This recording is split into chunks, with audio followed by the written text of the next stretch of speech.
Hello everyone. BSc final year के पिछले video में हमने इकोसिस्टम के बारे में इसका पहला पार्ट पढ़ा था।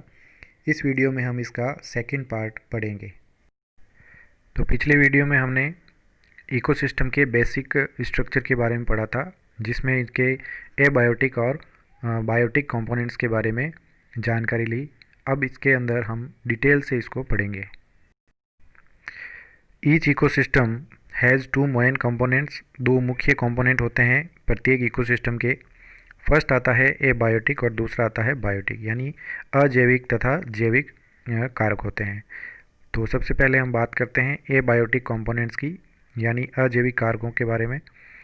द नॉन लिविंग फैक्टर्स और the physical environmental prevailing in ecosystem from the abiotic components. तो नॉन लिविंग फैक्टर जितने भी है, निर्जीव जितने भी कारक होते हैं, तो जो वो भौतिक कारक से संबंधित होते हैं और प्रत्येक इकोसिस्टम के अंदर एबायोटिक कंपोनेंट्स या एबायोटिक कारक बनाते हैं। They have a strong influence on the structure, distribution, behaviour and inter relationship और ऑर्गेनिज्म। और इन कारकों का जो है अत्यधिक प्रभाव पड़ता है स्ट्रक्चर या संरचना के ऊपर, वितरण के ऊपर, उनके बिहेवियर के ऊपर तथा आंतरिक संबंध जो होते हैं या इंटर रिलेशनशिप होते हैं जितने भी जीवों के, इन सभी जीवों के ऊपर इन एबायोटिक फैक्टर्स का प्रभाव पड़ता है। Abiotic components are mainly of two types. तो एबायोटिक कंपोनेंट्स दो प्रकार के होते हैं मुख्यतया। पहले आते हैं क्लाइमेटिक फैक्टर्स, यानी जलवायु जो कारक होते हैं, which include rain, temperature, light, wind, humidity etcetera. तो क्लाइमेटिक फैक्टर के अंदर इनमें बारिश, तापमान, प्रकाश, हवा तथा आर्द्रता, ये सभी इसके साथ में इंक्लूड होते हैं। दूसरे आते हैं इडेपिक फैक्टर्स। इसके अंदर आते हैं सॉइल, यानी मृदा, पीएच, टोपोग्राफी या स्थलाकृति, और मिनरल्स जो होते हैं, खनिज, जो कि सॉइल के अंदर होते हैं। तो ये सभी कारक जो है इडेपिक फैक्टर्स या मृदीय कारक कहलाते हैं। अब बात करते हैं दूसरे कारक जिन्हें बायोटिक कंपोनेंट्स कहते हैं, यानी जैविक कारक। From the nutritional point of view, an ecosystem has autotrophic and heterotrophic components. तो यदि हम पोषण के नज़रिए से इसको देखें तो एक इकोसिस्टम के अंदर स्वपोषी तथा विषमपोषी प्रकार के कंपोनेंट्स या कारक उपस्थित होते हैं। यानी जो जीव होते हैं इनमें जैविक कारक, वो या तो ऑटोट्रॉप हो सकते हैं या हेट्रोट्रॉपिक या विषमपोषी प्रकार के हो सकते हैं। On the basis of their role in ecosystem, the biotic components can be classified into three main groups. तो इनका जो रोल है एक इकोसिस्टम के अंदर, उसके आधार पर इन बायोटिक कंपोनेंट्स को हम तीन मुख्य भागों में विभाजित कर सकते हैं। फर्स्ट आते हैं प्रोड्यूसर्स, जिन्हें उत्पादक कहते हैं। दूसरे आते हैं कंज्यूमर्स, जिन्हें उपभोक्ता कहते हैं। और थर्ड आते हैं डीकम्पोजर्स या रिड्यूसर्स, जिन्हें हम अपघटक कहते हैं। तो सबसे पहले हम बात करते हैं प्रोड्यूसर्स या उत्पादकों की। The green plants have chlorophyll. तो हरे पादप जितने भी है उनमें क्लोरोफिल होता है या पर्णहरित उपस्थित होता है। With the help of which they trap solar energy and change it into chemical energy. तो क्लोरोफिल की सहायता से हरे पादप जो होते हैं वो सोलर एनर्जी या सूर्य ऊर्जा को ट्रैप करके या उसको बांध करके या उसका उपयोग करके इसे बदल देते हैं रासायनिक ऊर्जा के अंदर। और ये रासायनिक ऊर्जा होती है कार्बोहाइड्रेट्स के रूप में, और using simple organic inorganic compounds. और इसके लिए ये यूज करते हैं कुछ अकार्बनिक यौगिक, जिसमें जल तथा कार्बन डाइऑक्साइड शामिल होते हैं। यानी CO2 तथा जल का उपयोग करके ये सोलर एनर्जी को ट्रैप करके केमिकल एनर्जी के अंदर बदल देते हैं। This process is known as photosynthesis. और इस प्रक्रिया को हम फोटोसिंथेसिस या प्रकाश संश्लेषण की क्रिया कहते हैं। तो प्रकाश संश्लेषण की क्रिया के द्वारा हरे पादप जो होते हैं, ग्रीन प्लांट्स, ये सोलर एनर्जी को चेंज कर देते हैं केमिकल एनर्जी के अंदर। As the green plants manufacture their own food, they are known as autotrophs. तो जैसा कि ग्रीन प्लांट्स जो है हरे पादप, ये अपना भोजन स्वयं निर्मित करते हैं इसलिए हम इन्हें ऑटोट्रॉप या स्वपोषी कहते हैं। ऑटो का मतलब होता है सेल्फ और ट्रोपोज का मतलब होता है फीडर, यानी सेल्फ फीडर या स्वयंपोषी प्रकार के होते हैं। The chemical energy stored by the producer is utilized partially by the producers for their own growth and survival। तो जो केमिकल एनर्जी जो ये स्टोर करते हैं जितने भी प्रोड्यूसर्स हैं, ये उसका उपयोग जो है आंशिक रूप से करते हैं, और ये उनके खुद की ग्रोथ के लिए और उनके सर्वाइवल या जीवित रहने के लिए उनका उपयोग करते हैं, जो ये एनर्जी केमिकल एनर्जी बनाते हैं। And the remaining is stored in the plant parts for their future use. और जो बची हुई एनर्जी या ऊर्जा होती है, ये उसे भोजन के रूप में पादप के अन्य भागों में इसका स्टोर कर लेते हैं और उसके भविष्य के उपयोग के लिए वो इन्हें सुरक्षित रखते हैं। अब बात करते हैं दूसरे बायोटिक कंपोनेंट्स यानी कंज्यूमर्स की, या इन्हें हम कहते हैं उपभोक्ता। The animals lack chlorophyll and are unable to synthesis their own food. तो ऐसे जंतु जिनमें क्लोरोफिल नहीं होता है और वे अपना स्वयं का भोजन संश्लेषण करने में असमर्थ होते हैं, यानी वे डायरेक्ट जो है वो भोजन का निर्माण अपने शरीर में नहीं कर सकते हैं।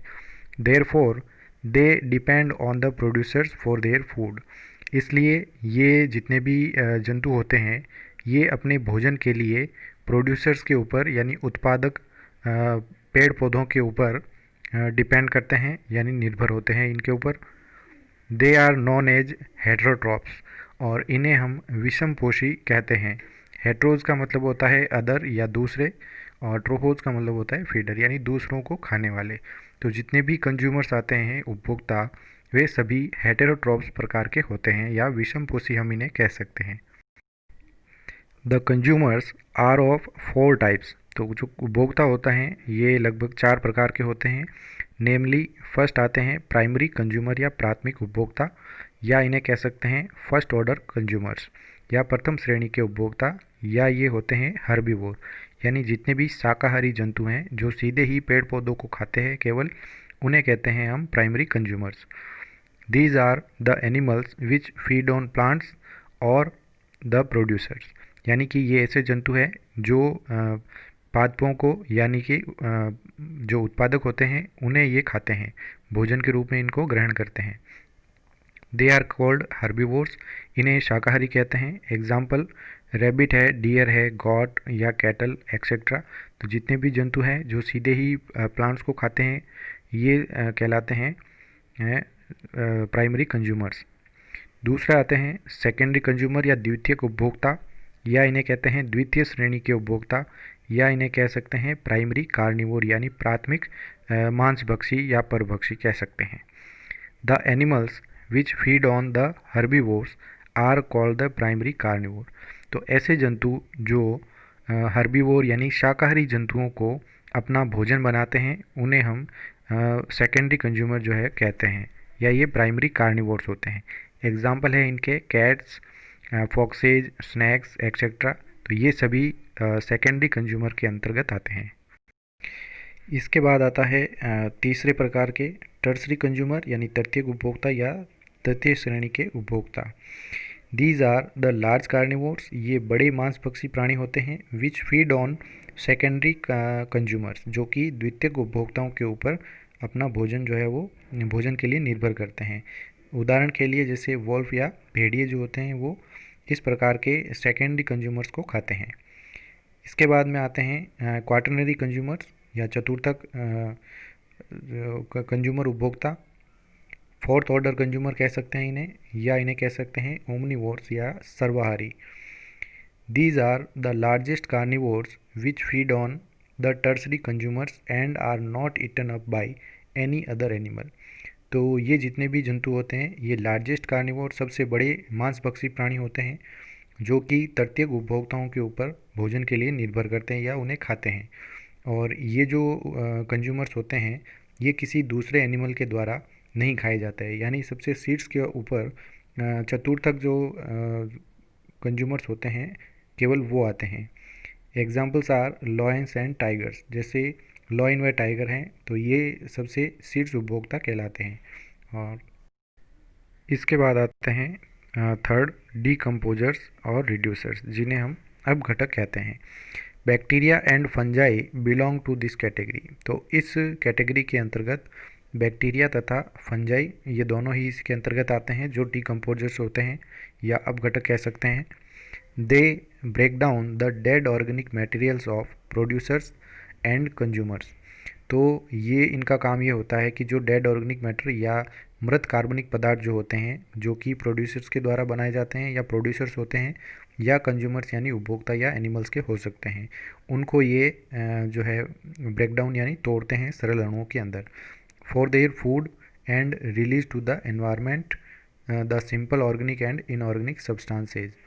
और ये जो है अपने भोजन के लिए इनका जो है वो अपघटन करते हैं, और फूड के लिए यानी भोजन प्राप्ति के लिए इनका उपयोग करते हैं, और एनवायरनमेंट के अंदर सरल कार्बनिक और अकार्बनिक तथा कार्बनिक पदार्थों को बना देते हैं प्रोडक्ट्स एज बाई प्रोडक्ट, यानी सह उत्पादों के रूप में ये त्याग देते हैं सरल ऑर्गेनिक और इनऑर्गेनिक कंपोनेंट्स को फॉर देयर मेटाबॉलिज्म।